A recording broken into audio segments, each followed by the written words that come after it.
Please welcome Pasi Salhberg.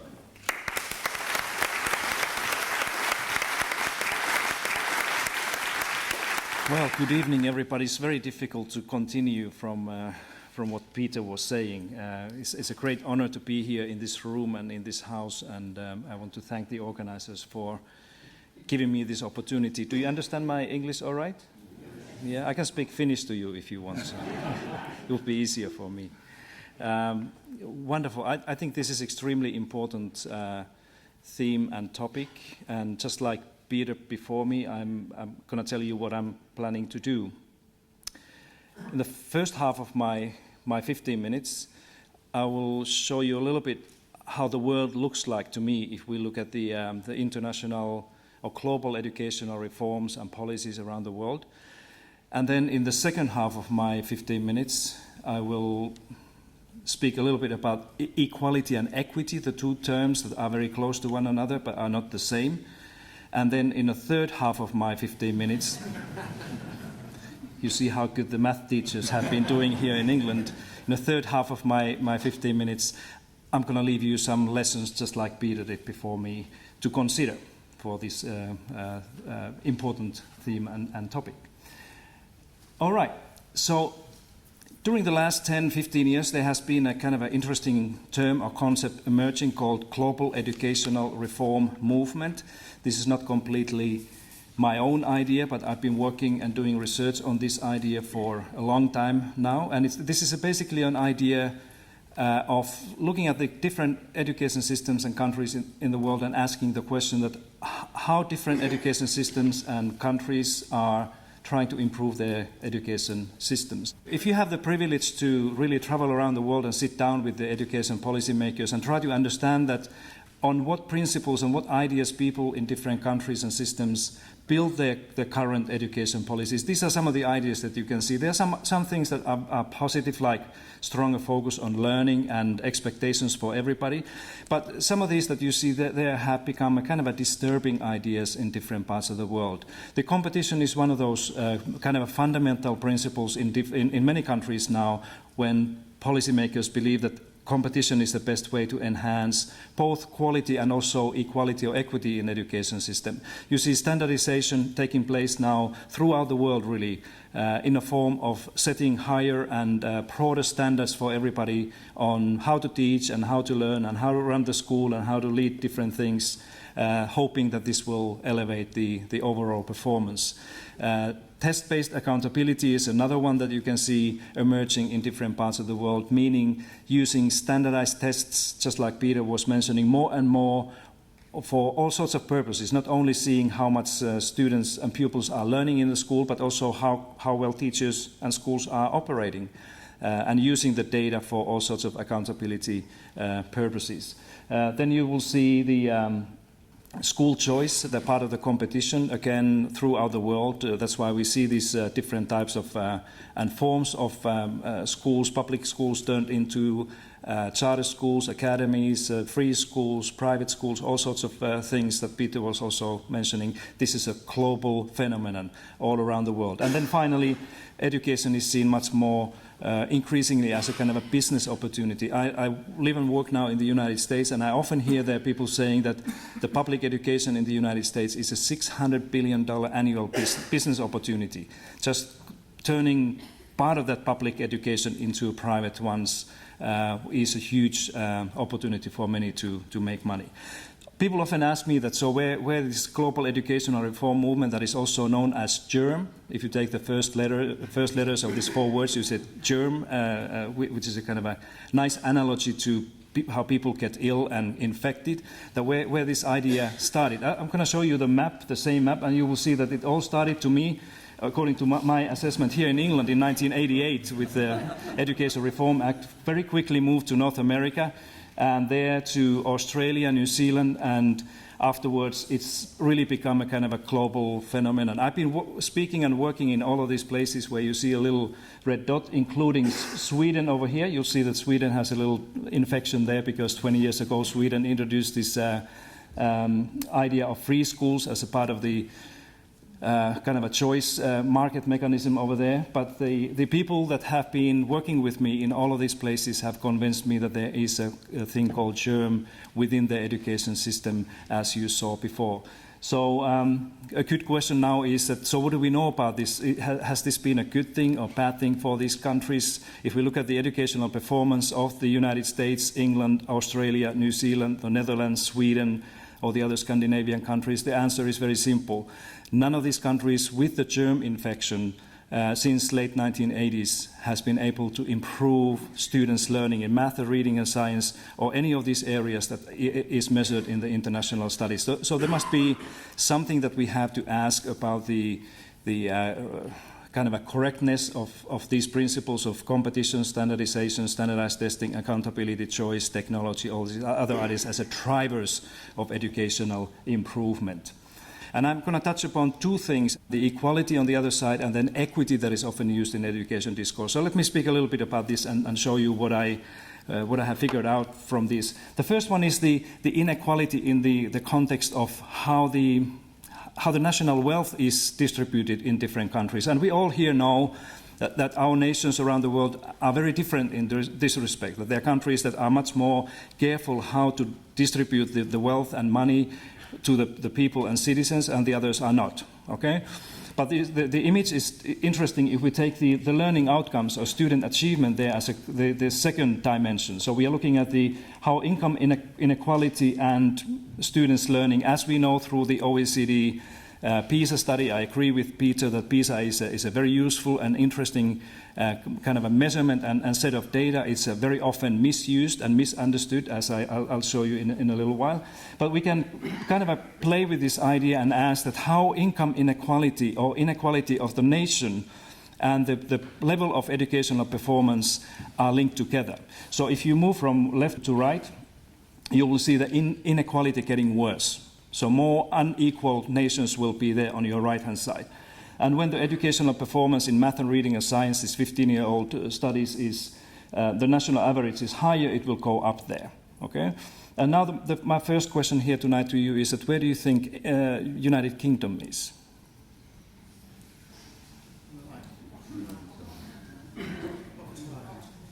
On the right? Somewhere there, yeah?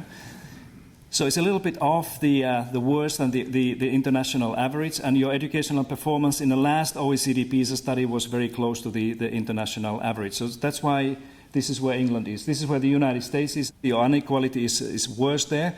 United States is one of the most unequal nations of all of these wealthy nations that we have. This is where Finland is, and people often tell me that Finland and England or Finland and the United States are so different.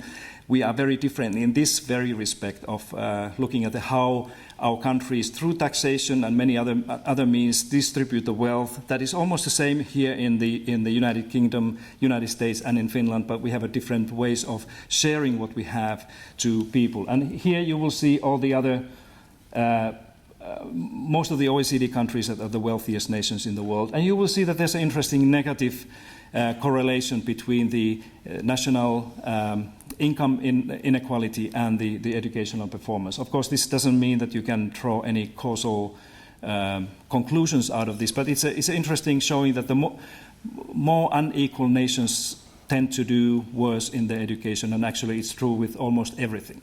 You look at the wealth or crime or teenage pregnancies or anything you like, it's almost always the inequality is linked to this one.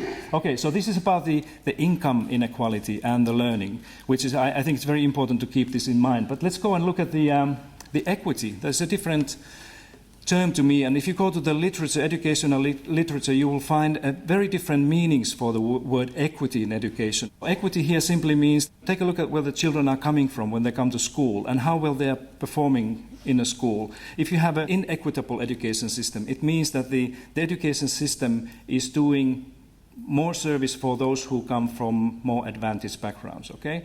So, and more equitable system is somehow able to even level those things that often determine how well or poorly children do when they come from poor homes, for example. So just to give you an example, you may have a single parent, temporarily unemployed parent who is taking care of the child. Often those children in our school systems in Finland and here in England and everywhere are doing worse than those who come from academically trained, two parents home with a wealth of doing all sorts of things with the children. So equity here means that the education systems are performing very differently in terms of how well they are able to serve all children. Okay, so we have the same thing here, that I have an equity here on the horizontal line, and now in this image the equity gets better when you go from left to right. So further right you are over there, it means that more equitable your system is. In other words, the more this education system is able to deal with the difficulties and complexities and poverty as well. And then the learning outcomes, just like you saw in the previous picture, get better when you get higher there. The same question follows now. Where is United Kingdom here?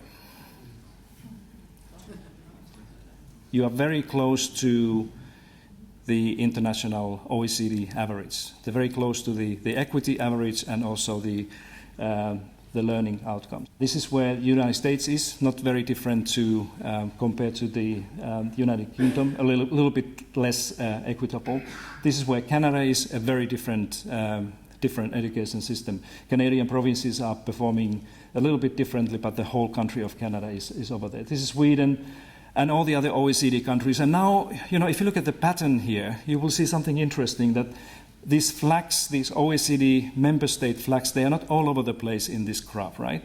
There seems to be, if you take some of these outliers, these are the two Scandinavian countries, Iceland and Norway here, and this is Sweden. If you take these away and maybe Italy, you will see that there's a fairly nice kind of a belt way here, leading all the way from the hell to heaven. This is often called heaven, where you have high equity and high quality at the same time. And these countries are South Korea, Japan, Canada, and Estonia is a newcomer in heaven. Okay? But otherwise, it seems like the equity and quality of learning is somehow they go together. And now, of course, the interesting question is that how does Finland do in this game? Okay? Can you see Finnish flag over there? Do you know how Finnish flag looks like? I give you a hint, it's the most beautiful flag in the world. Okay, now, Peter was mentioning that some difficult things to accomplish take some time. This is where Finland was 40 years ago. And 40 years ago we had an education system with the private schools and very different way of educating all the children. So we did all these things away 40 years ago and decided to have one comprehensive school, just like Sweden and Norway before us, and insist that every school must be a good school. Every teacher must be a good teacher in the system. We didn't allow any private education or alternative schooling because we thought that this will break down somehow the system as it's happening now in many parts of the world. Now I'm going to show you, if you look at this most beautiful flag in the world a little while, you're going to see what has happened in Finland, Finland's educational performance during the last 30 or 40 years, since 1970s. And this is the story.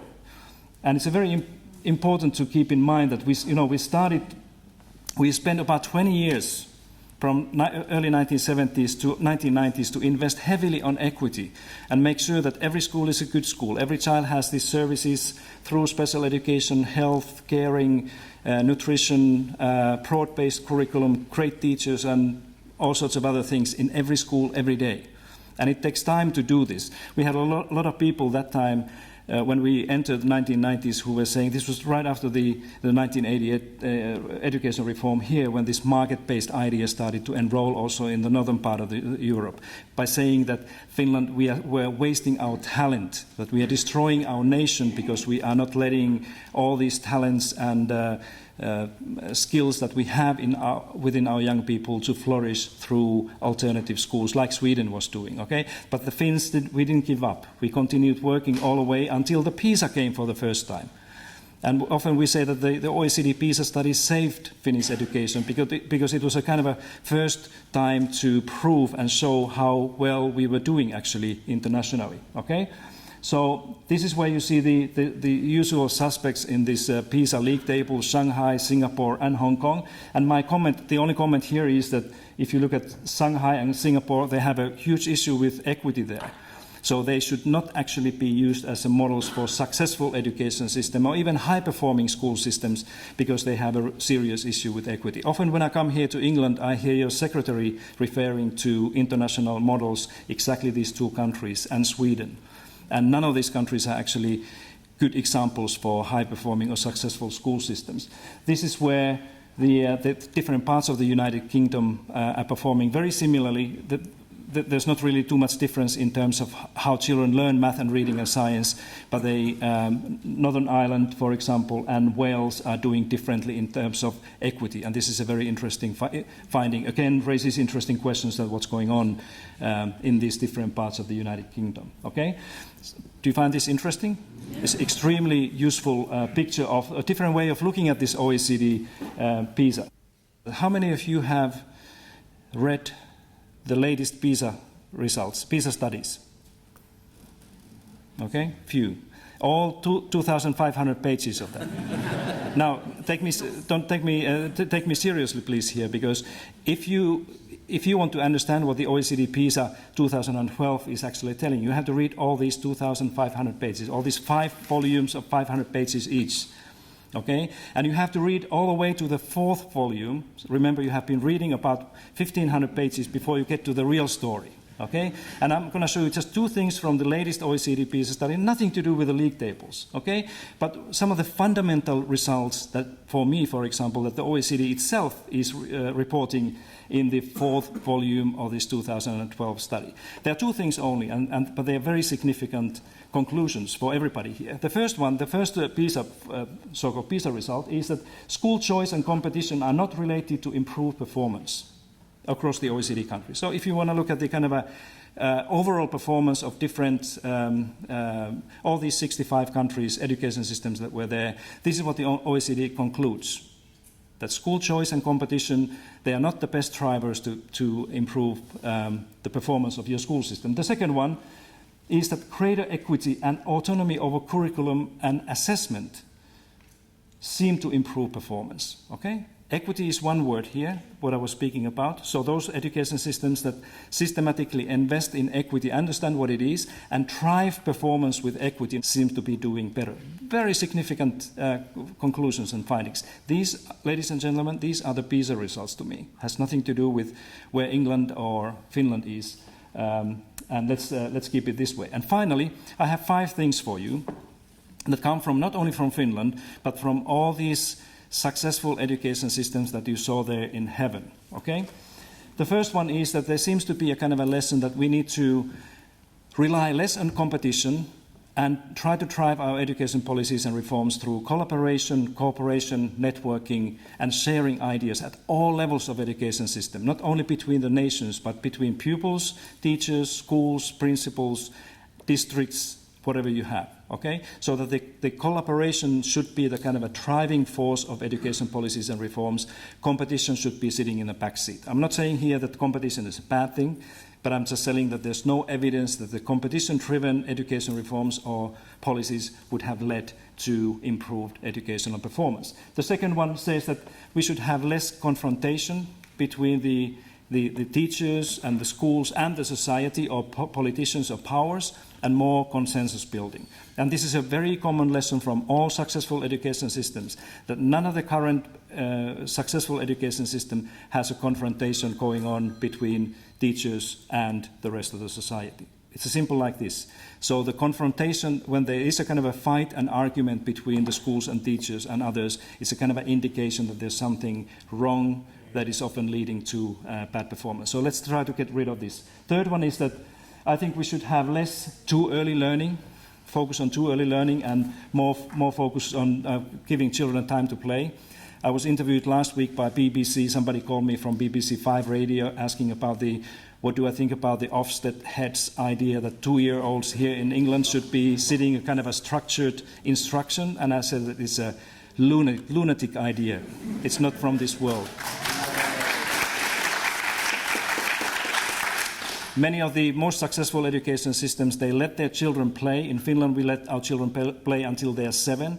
and the first 2 or 3 years of primary school is still built on play. And I know that you, England, you are wonderful in this respect. One of the best things that have come to Finnish culture are the English nursery school practices and ideas and your primary school things. But somehow you are losing this now because of this kind of a drive for efficiency and productivity and all these things. Fourth one, I think we should focus less on accountability and more on trust-based responsibility. Accountability is, of course, important when we play with the public taxpayers' money, but if we drive our education policies and reforms with accountability, not very good things will happen. Trust is an important thing everywhere, and building trust and responsibility within the education system seem to be a key driver in the successful systems. And finally, I think we need to focus less on school choice. School choice, as we saw, is not a kind of a general idea of improving performance, but educational equity is. Let's understand what the equity means, and let's have a plan how to enhance equity. And I think that when we have more equitable education system, what we also at the same time will have more equal education system here in England. Thank you very much.